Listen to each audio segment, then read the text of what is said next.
नमस्कार, मैं हूँ विनय सिंह, आपका बहुत बहुत स्वागत है। और आज बात करेंगे कि छठी जेपीएससी को लेकर हाईकोर्ट ने क्या टिप्पणी किया है। और कल दिन भर सोशल मीडिया में एक खबर चलता रहा कि 7वीं 8वीं 9वीं जेपीएससी को लेकर के 2400 वैकेंसी आने वाली है। इसमें कितनी सच्चाई है ये बताएंगे। 2013 और 2016 टेट को लेकर भी सोशल मीडिया में कई प्रकार के दावे किए जा रहे हैं और पंचायत सचिव से संबंधित खबर बताएंगे। लेकिन पहले आपको बता दें कि सोशल मीडिया में जो खबर चल रही है कि 2400 वैकेंसी आने वाली है, इस पर जेपीएससी से भी हमने बात करने की कोशिश की है। कल एक अखबार ने इसको प्रिंट किया था कि 2400 वैकेंसी 7वीं 8वीं 9वीं जेपीएससी में आने वाली है। उसके बाद तमाम लोगों ने सोशल मीडिया में, सोशल अकाउंट में, फेसबुक में, यूट्यूब चैनल्स पर ये डालना शुरू कर दिया कि बहुत जल्द ही वैकेंसी आ रही है। वैकेंसी आ रही है, ये सारे लोगों को पता है कि 7वीं 8वीं 9वीं जेपीएससी के लिए अभी तक जो हाई लेवल कमेटी थी वो अपनी सिफारिश नहीं भेजी है, इसलिए विज्ञापन नहीं आ रहा है। और दूसरी चीज़ कि रिजर्वेशन को लेकर अभी तक कोई ठोस फार्मूला भी नहीं बना है, इसलिए भी विज्ञापन में थोड़ी दिक्कत आ रही है। अब सवाल ये उठता है कि फिर ये खबर कैसे फैल गई कि 2400 वैकेंसी आने वाली है।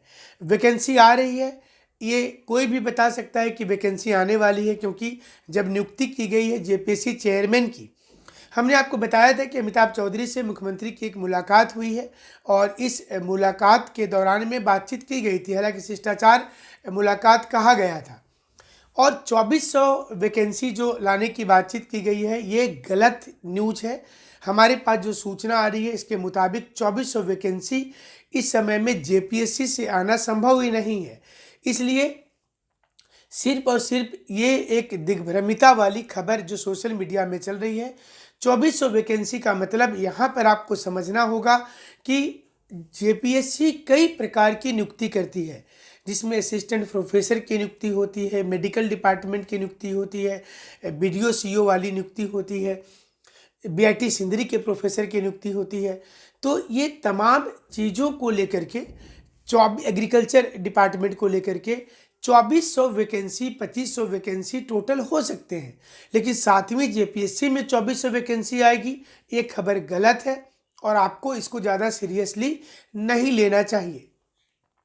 हाँ, 7वीं 8वीं 9वीं जेपीएससी की तैयारी आप कर सकते हैं, क्योंकि आप घर में बैठ कर के कर सकते हैं। वैकेंसी जो हमें सूचना प्राप्त हो रही है उसमें मैक्सिमम ये संख्या 400 से 450 तक ही जा सकती है। 7वीं 8वीं 9वीं जेपीएससी जो एक साथ निकलेगी तो इसमें मैक्सिमम ये संख्या 400 से 450 तक ही जा सकती है। 2400 वैकेंसी, 2500 वैकेंसी 7th जेपीएससी की नहीं हो सकती है, जो सोशल मीडिया में कल दिन भर चलता रहा और स्टूडेंट्स खास करके परेशान रहे कि इतना बड़ा वैकेंसी आ सकता है, जो हम तक खबर आई है इसके मुताबिक। और ऐसे भी समझना होगा कि जो नई सरकार आई है, अगर अगर विज्ञापन में एक बार में अगर 2000-3000 वैकेंसी जेपीएससी का निकाल दिया जाता है तो उसके लिहाज से भी ठीक नहीं है, क्योंकि सरकार चाहेगी कि हर साल वो वैकेंसी लाए। और इसलिए अगर वो वैकेंसी होगा भी तो उसे सरकार तोड़ तोड़ करके लाएगी, ना कि एक मुश्त वो 3000 वैकेंसी निकाल देगी। तो ये खबर कहाँ से आई, कैसे इसकी ओरिजिन हुई, हमने जब पता किया तो पता चला कि एक अखबार कोयलांचल का, यानी कि धनबाद झरिया क्षेत्र में चलने वाला एक स्थानीय अखबार ने इस खबर को लिया था। उसके बाद उस अखबार के बाद तुरंत बाद कई यूट्यूब चैनल्स ने इसे चलाना शुरू कर दिया कि 7th 8th और 9th जेपीएससी में 2400 वैकेंसी आने वाली है। इसे लेकर ही स्टूडेंट्स के बीच में कन्फ्यूजन हुई है, जो खबर में हमें सत्यता प्रतीत नहीं होती है। अधिकांश लोगों ने इस पर हमसे जवाब पूछा था, तो हमने इस पर पूरी तहकीकात किया, तो जो चीज़ें सामने आई है। छठी जेपीएससी को लेकर संजय कुमार द्विवेदी जी की अदालत में सुनवाई चल रही थी। कल सुनवाई के दौरान में ये पूछा गया कि छठी जेपीएससी को क्या रद्द करना चाहिए, छठी जेपीएससी में क्या बहुत से फॉल्ट हैं।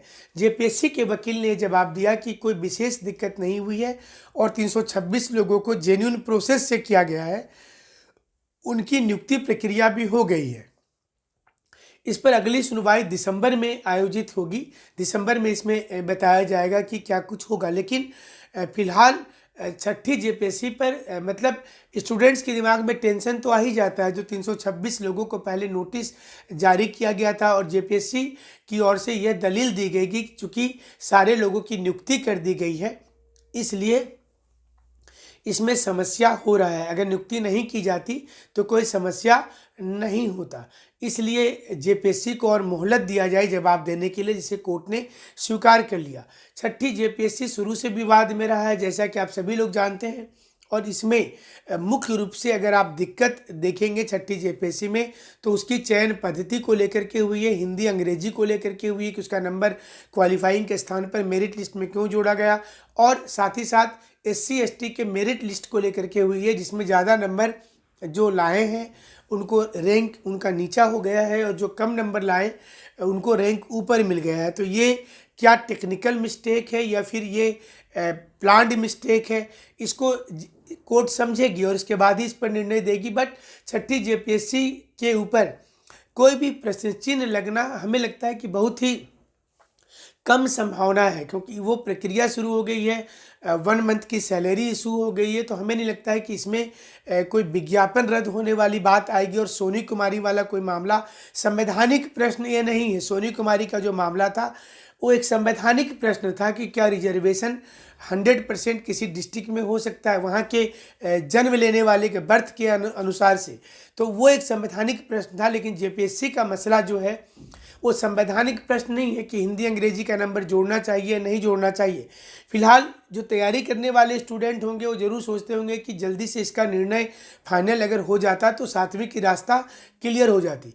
अभी तक हाई लेवल कमेटी की रिपोर्ट नहीं आई है और छठी जेपीएससी को लेकर कोर्ट का अंतिम निर्णय नहीं आया है, इसलिए भी 7वीं जेपीएससी अभी नहीं आएगी। थोड़ा दिन आपको इंतजार करना पड़ेगा। हम शुरू से ही बता रहे हैं कि इसके विज्ञापन अगर आते भी हैं तो दिसंबर के अंतिम सप्ताह के पहले नहीं आ पाएंगे। हालांकि पहले ये माना जा रहा था कि जून जुलाई के समय में ही आ जाएंगे, बट छठी जेपीएससी में इतनी दिक्कतें हो गई और इसलिए नई सरकार ने तय किया कि जो नियमावली है उसे ठीक करते हुए ही आगे बढ़ा जाए।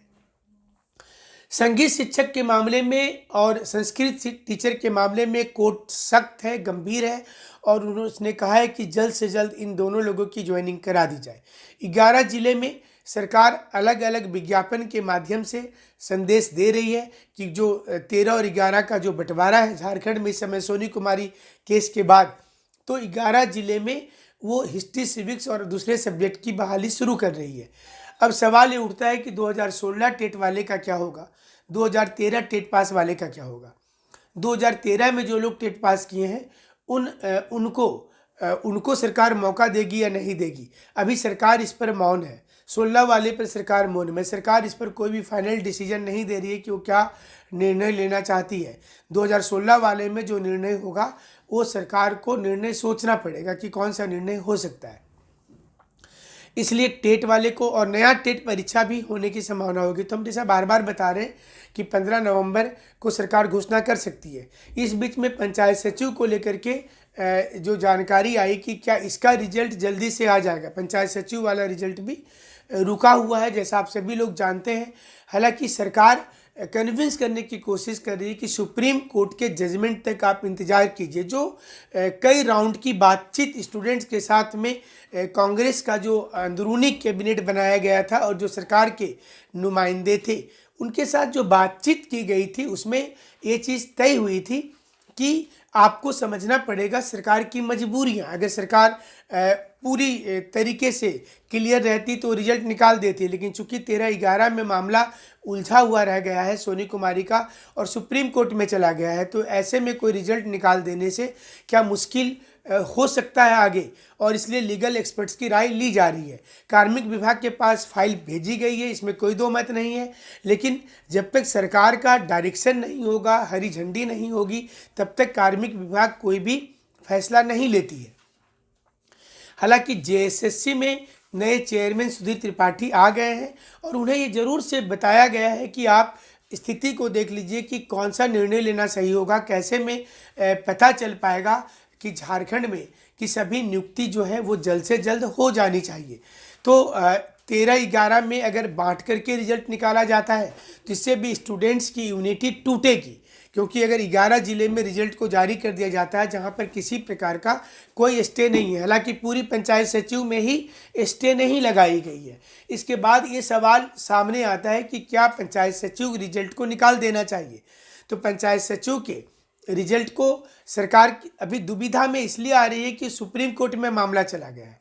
अब सरकार की लेट लतीफ़ी भी आप देख लीजिए कि जजमेंट 21 सितंबर को आया था, इसके बाद कितने दिन बीत गए आप जोड़ लीजिए, और आप सोचिए कि अभी तक सरकार ने इस पर वहाँ पर अपील तक नहीं किया है।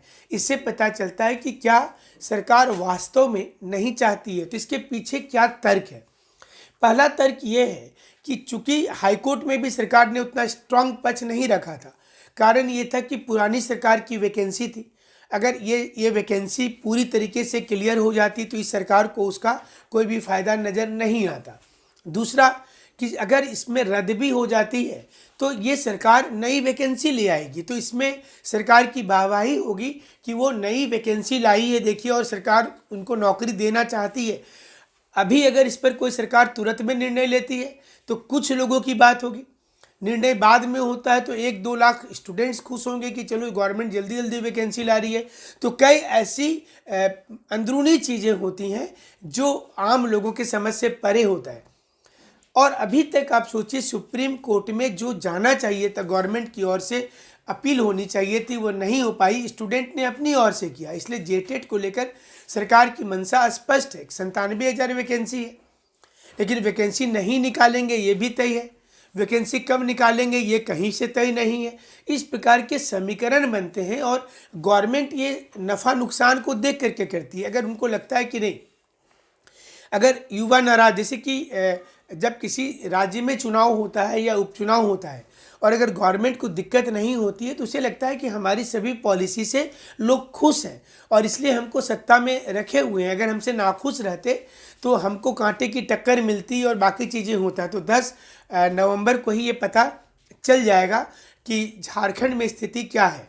फिलहाल थोड़ा इंतज़ार लंबा होगा, क्योंकि लंबा इन द सेंस हुआ कि जेएसएससी जेपीएससी में जिस प्रकार से चेयरमैन की नियुक्ति हुई है, इससे हमें लगता है कि गवर्नमेंट ने कॉम्प्लिकेटेड वैकेंसी को लाने का मन नहीं किया है कि हम वैकेंसी लाएं फिर वो कोर्ट में चला जाए, 2 साल उसमें रुक जाए।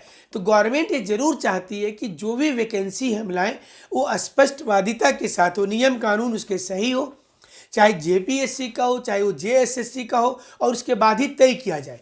फिलहाल 1932 के खात्यान पर गवर्नमेंट चुप है, क्योंकि मिलीजुली सरकार है और जेएमएम कभी नहीं चाहेगी कि सरकार को किसी प्रकार की लड़खड़ाहट महसूस हो, क्योंकि इस समय में कांग्रेस 1932 के खात्यान जैसे ही जेएमएम लाना चाहेगी तो कांग्रेस इसमें ऑब्जेक्शन ऑब्वियस करेगी, क्योंकि कांग्रेस के वोट बैंक अलग हैं और जेएमएम के वोट बैंक अलग हुए हैं और दोनों लोग नहीं चाहेंगे कि आपस में किसी प्रकार की मन में कड़वाहट हो। इसलिए 1932 के खतियान वाले मुद्दे को फिलहाल ठंडे बस्ते में रखा गया है। गवर्नमेंट सरना धर्म को अलग कोड देने पर ज़्यादा ध्यान दे रही है, क्योंकि सरना धर्म को एक बार अलग कोड मिल जाता है तो जो मूलवासी आदिवासी समुदाय हैं वो बहुत ही खुश होंगे और उन्हें लगेगा कि उनकी चिर प्रतीक्षित जो मांग थी वो उन्हें मिली है। और सरना धर्म को इसलिए भी मिलना चाहिए क्योंकि ये प्राचीन धर्म है और उनकी बहुत दिनों से मांग है। विशेष सत्र बुलाया जा रहा है और विशेष सत्र में सरना धर्म को लेकर के ही बात की जाएगी। सरना धर्म के लिए जो लोग आंदोलन कर रहे हैं उन्होंने कहा है कि इसमें दूसरा काम नहीं होना चाहिए, सिर्फ सरना धर्म को एक नया धार्मिक कोड उसमें देने के बाद और जब बिल पास होगा तो केंद्र सरकार के पास चला जाएगा और फिर केंद्र सरकार को तय करना होगा कि वो इसे नया धर्म कोड दे रही है नहीं दे रही है। ऐसे में बीजेपी के लिए बहुत दुविधा होगी, क्योंकि अगर यहाँ से विधानसभा से बिल पास हो जाता है और वहाँ जा कर के भी पास हो जाता है या वहाँ रुक जाता है तो लोगों के दिमाग में चला जाएगा कि बीजेपी इस मामले को रोकना चाहती है, लटकाना चाहती है। इसलिए सरना धर्म कोड अगर लागू होगा तो 1932 का खात्यान में अगर देर हो जाता है या ठंडे बस्ते में रहता है फिर भी आदिवासी समुदाय खुश रहेंगे, क्योंकि उनकी सबसे बड़ी जो डिमांड थी वो पूरी हो रही है। हमारे